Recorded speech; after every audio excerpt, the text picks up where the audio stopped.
louvor, Pedro ele foi mediante e andou em cima do mar quando ele estava com a vista em Jesus, mas quando ele começou a olhar para um lado, ele começou a afundar. Eu não vou entrar muito no tema, porque senão não vai dar aqui para a gente destrinchar, né? Que já foi destrinchado aqui várias coisas riquíssimas, né? O qual o Senhor já agraciou a minha vida, a tua vida, com palavras de edificação, né? Porque se a gente for narrar aqui as ocasiões que Pedro estava presente, são várias, né? O mesmo Pedro sempre estava presente com Jesus.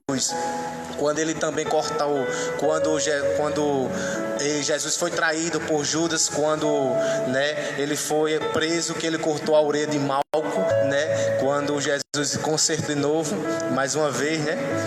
No Getsemane mais uma vez. Mas o que me chama a atenção aqui, eu quero frisar, quando Jesus interroga aos seus discípulos, chegando agora, né, numa certa ocasião, eles estão sentados, Jesus vai começar agora a destrinchar com os seus discípulos, o presbítero Damião, né, o Gabriel, e ele vai começar a destrinchar, ele vai fazer uma interrogação, e quando ele faz essa interrogação, ele vai citar o mesmo, ele vai dizer, alguns, o que vocês acham de mim, né? Uma tradução do dia de hoje, o que vocês acham de mim, o que vocês pensam quem eu sou? Uns, aí os apóstolos vão dizer, uns diz que o Senhor é Elias, o outro diz que o Senhor é Jeremias, o outro diz que o Senhor algum dos profetas, né? E com tudo isso, quando ele declara isso, pastor, quando o seu discípulo está dizendo, um diz que você é Elias, um diz que você é Jeremias, outro diz que você é algum dos profetas, né? O João Batista mesmo, né, diz que Jesus é. Pedro por si ele está calado escutando, mas em toda ocasião Pedro ele sempre se intrometia, sempre falava alguma coisa.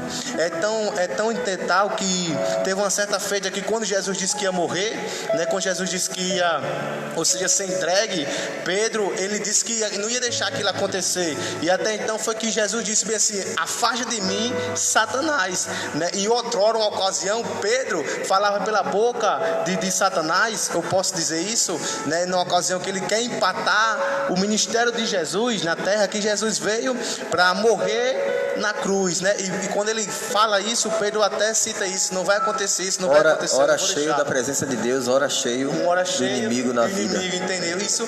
Aí o que me chama a atenção é que quando ele fala isso, frisa isso, Jesus vai dizer, afasta de mim, Satanás. Ou seja, Jesus diz assim, você não está falando, ou seja, pelo Espírito, está falando pelo Espírito de Satanás, pelo Espírito do engano. E agora, quando eles estão sentados, que eles começam a interrogar os discípulos, Pedro vai abrir a boca e vai dizer, o Senhor é o Cristo, o Filho do Deus vivo. Jesus, imagine comigo aquela ocasião, vamos entrar naquele momento, vamos viver aquele momento no dia de hoje. Imagine comigo Jesus comigo naquela ocasião, sentado, interrogando aos seus discípulos, aos seus 12 discípulos, e faz uma interrogação dessa, e automaticamente Pedro vai dizer, o Senhor não é nenhum desses profetas, mas o Senhor é Cristo, o Filho do Deus vivo. Imagine agora Jesus olhando para Pedro e olhando assim para Pedro, dizendo bem assim, ele não está falando da carne, mas foi o próprio Espírito que te testificou sobre a vida dele.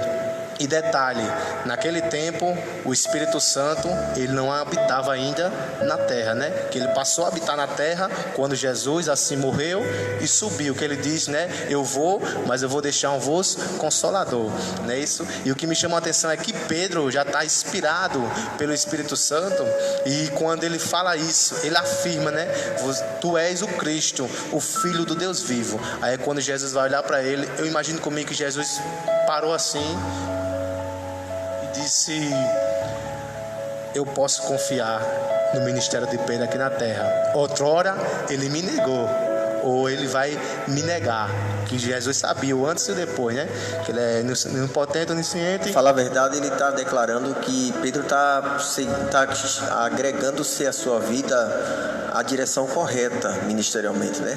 Está deixando de fazer as coisas da carne para entender o que é do Espírito. O próprio, fugindo um pouco aqui da palavra, né, do que nós acabamos de ler, mas o Senhor traz um segmento, uma contra-resposta diante dessa resposta, quando ele tem um encontro com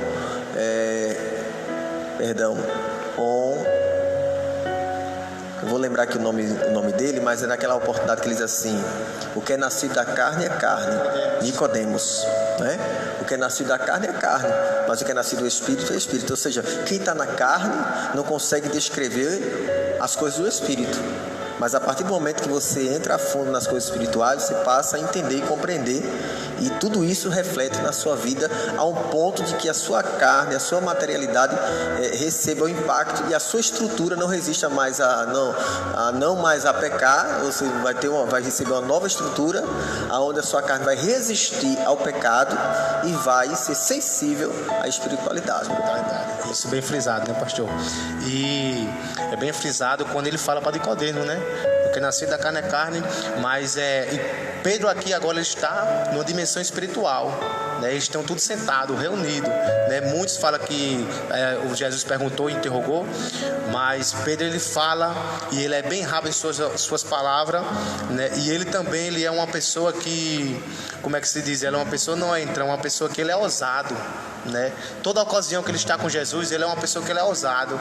Então imagine comigo que Jesus precisava de uma pessoa ousada, né? Até então, quando a gente estamos ministrando, ou a gente estamos até quem louvou, quem levita louva, quando se deixa ser levado, né? O pastor, a gente sabe que a gente ministra, quanto mais a gente se deixa ser levado pelo Espírito Santo, mais Deus nos usa aqui na terra, né? É bem provável que quando a gente estamos no Espírito e abre o coração, abre a nossa mente, para a gente deixar o Espírito Santo conduzir a gente, é tão total que o Espírito Santo às vezes conduz você, que você faz milagre, que depois você diz assim: não era eu, era o próprio Espírito Santo, né?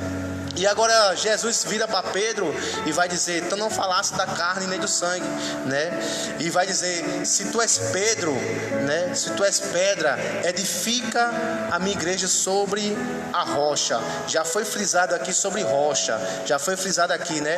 Muitos dizem, né, até mesmo que Pedro, né, não tenho nada contra, né, para quem é católico, né, mas muitos frisam até mesmo os católicos, né, que antigamente, que nem foi frisado pelo presbítero, né, e diz que Pedro, né, foi até o primeiro bispo, né, mas se você fosse aprofundar, o primeiro papa da Igreja Católica, mas se fosse aprofundar, a Bíblia não tem nenhum relato sobre isso. Isso aí é uma distorção da palavra, como sempre, para tentar trazer o pessoal para a igreja, né? Uma igreja que idolatra, né? Que idolatria. Para convencer, né, a cultura, né? Para convencer a cultura. Passa o microfone. Até porque quando eles dizem que Pedro foi o primeiro papa, eles incitam aquela palavra de Mateus aí 16, 18, que ele diz o quê? E eu edificarei sobre ti. Muitos entendem assim, é sobre ti, Pedro. E a Igreja Católica entendeu por meio de tradução pela palavra, que eles disseram: não, Pedro é a rocha. Então entendi que Pedro é a rocha, então ele é o primeiro ministro aqui na terra. Na verdade, eles ocultam a verdadeira direcionalidade, né? O presbítero Romulo daqui a pouco vai estar ressaltando, fazendo uma síntese daquilo que ele já trouxe, sobre os relatos que ele trouxe, mas ele vai trazer um